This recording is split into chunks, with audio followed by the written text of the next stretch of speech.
Hello, this is Arnetra, and welcome to Movies, Books, TV. Oh my!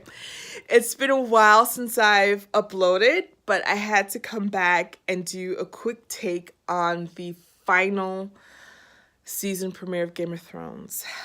That's a very bittersweet sentence to utter, but I am very grateful for any amount of time I get to spend in Westeros with these characters that I've fallen truly, madly, deeply in love with.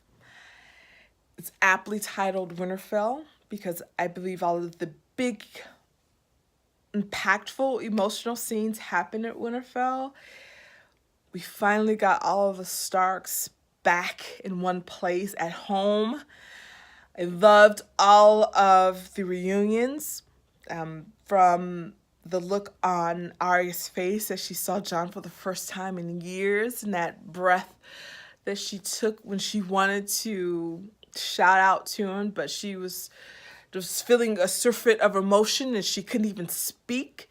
When Jon hurried his horse once he saw Bran, from the way Arya finally was able to run into Jon's arms again and, just be captured in the one person that she felt truly understood her, the one person that she always felt a kinship with.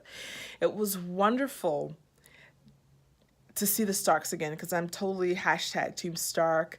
JRM has said that this really is the story of the Starks, and so I hope this is definitely the season that the Starks rise again.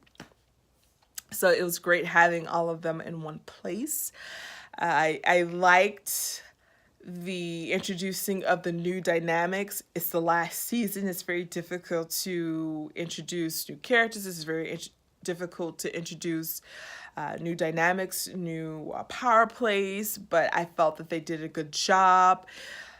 I loved Daenerys on her horse coming in with her big army and looking at the faces of people who aren't immediately just bowed down by, her queenness and that smug little look she had on her face as Drogon and Rhaegal flew over and everyone was frightened.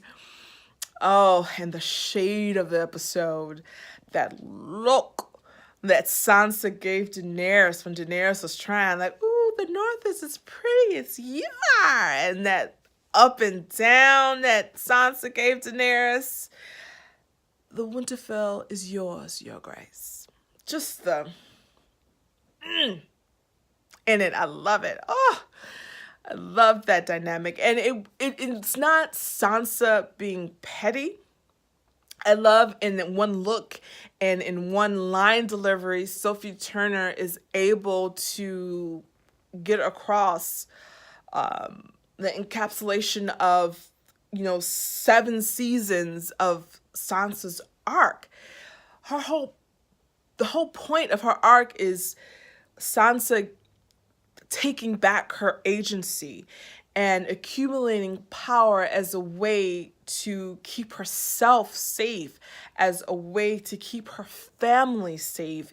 And this new queen coming in with dragons and this huge army completely rips the power that she fought so hard for away from her. And I love in that moment, because we have such good actors, that as the audience, we completely 100% understood why Sansa feels threatened by Jon bending the knee to Daenerys. Because not only does it take away power from Sansa, individual power, it takes away power from the Starks. And getting back to Winterfell, being the king of the North, being the Lady of Winterfell, that was her way of keeping herself and her family whole again, now that they're back together. But again, I understand Sansa's point of view. I understand Jon's point of view. He saw no other way to get the army that they needed. And Sansa really doesn't understand the threat yet. He could talk all day, but until she sees the Night King, until she sees a White, she doesn't understand the totality of what they're facing. So for her, it's still very small and interconnected. But I love the attention to the politics too. I love the attention of, yeah, we have enough food for the keep, but I wasn't accounting for, the biggest army in the world and dragons, and what do dragons even eat? And Daenerys, whatever they want. Oh God, the shade was just so good in this episode. So good.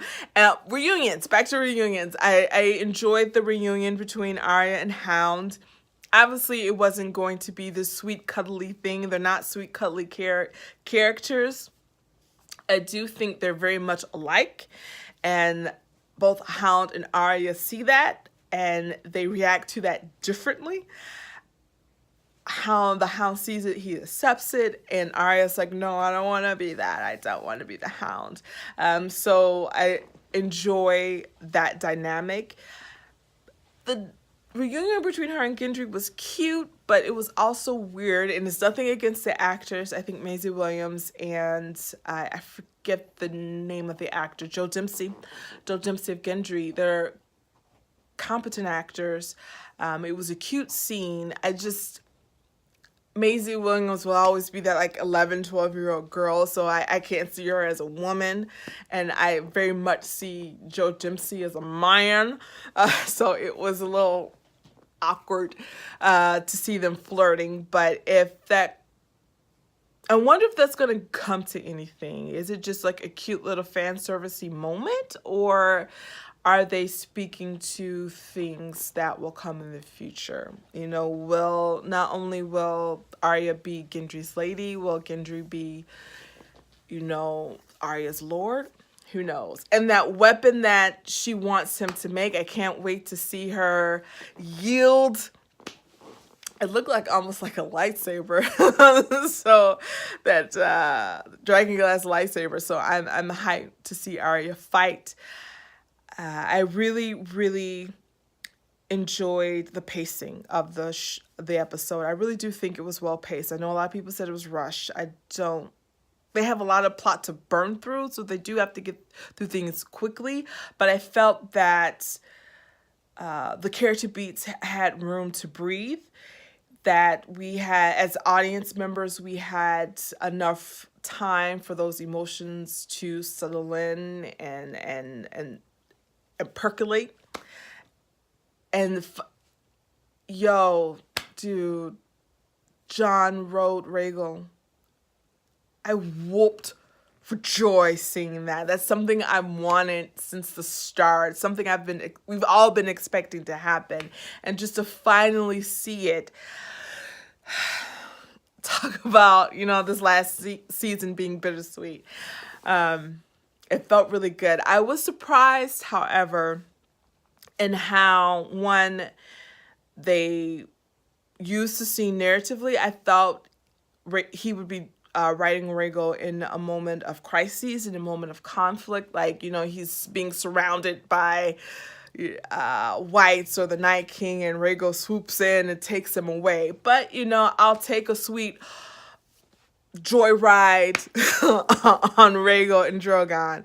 And I'm also surprised that ride didn't include Daenerys into who Jon really is. In this universe, does she not know that really only Targaryens can ride dragons? I've never read the books. I've been told that in the books it's not how it is, that other people are able to ride dragons, but it takes a much longer time for that relationship to build. And Rhaegal was immediately accepting of Jon. So I feel like that should have sparked something in Daenerys' brain. Did Viserion not truly explain to her the relationships between a Targaryen and their dragon? I don't know. We'll see. We'll see how that plays out. And let's briefly talk about Daenerys. I really feel like they had Emilia Clarke really play up Daenerys' smugness, her righteousness, and her belief in that she is the rightful queen and of the Seven Kingdoms, and that everyone should bow down. I really do think they're playing that up. So once she learns that she isn't the true heir, that John is the true heir, that conflict, would she step down for the right of the people? I really do think that's going to tear John and Daenerys apart. I don't see them getting married and having the most beautiful babies in existence in the world to rule the throne. I don't think that's going to happen. However, I don't know if that conflict will lead to Daenerys descending into madness like her father. We'll see. And that scene between her and Jorah and Sam, talk about good acting. Man, I think his name is John Bradley. The emotions that flit across his face as he found out that not only was his father burned alive, whom, yeah, that hurt, but his father was always horrible to him. But to find out that his brother, whom I always got the impression that they got along, that they loved one another, that he was gone. Oh man. And the way he had to get out of there, and he immediately went to John after being waylaid by Bran, who's just, I guess, gonna be chilling in the cut the whole season, telling him he had to tell John of his true heritage. I didn't expect for John to find that out in the first episode, but I'm glad they did, that it's out of the way. And so now we have 5 episodes for that to play out, for John to wrestle with that knowledge, and how, when he tells Daenerys, because that's going to wreck her whole point of living. Her whole point of being is she's the last Targaryen. She is the rightful queen and ruler of Westeros. I'm really interested in seeing how that plays out. And briefly, we have to talk about Cersei. I love the line, if you want a whore, buy one. If you want a queen, you have to earn her. But then her, almost immediately capitulating to Euron's desire to bed her. I think that was a mix of things. One, Euron really is her last ally, her only ally. And so she does have to compromise and do what he wants a little bit, just to keep him close and keep him satisfied. Two, I do think she's lonely. I mean, everyone's gone. I mean, yes, everyone's gone because Cersei's an awful person and she did it to herself. But that still doesn't negate the fact that, she's lonely. And that scene where Euron's like, I'm going to put a prince in your belly, and that look on her face where, okay, well, I guess this is the next Patsy I'm going to put this incest baby on. If she even carries, who knows? I don't know. So just to wrap this up, again, like I said, it was well paced, well acted, well written. It's everything that I needed to be. We have to remember that the season openers typically are a bit slower. It's usually not so much the focus on big action pieces as just setting the pieces up on the chessboard. And I think this episode did that beautifully, especially with that last scene between Bran and Jaime. Now, I know the actor who plays Bran said that this season Bran is going to be a little bit more human. And I really felt that last look was less three-eyed raven and more, yeah, I'm still alive, bitch. What? I'm so excited. All right, so I'll see you guys next week with the second hot take for season 8, episode 2. I'm looking forward to it. Tell me what you guys thought about the episode, and I'll see you next week. Bye.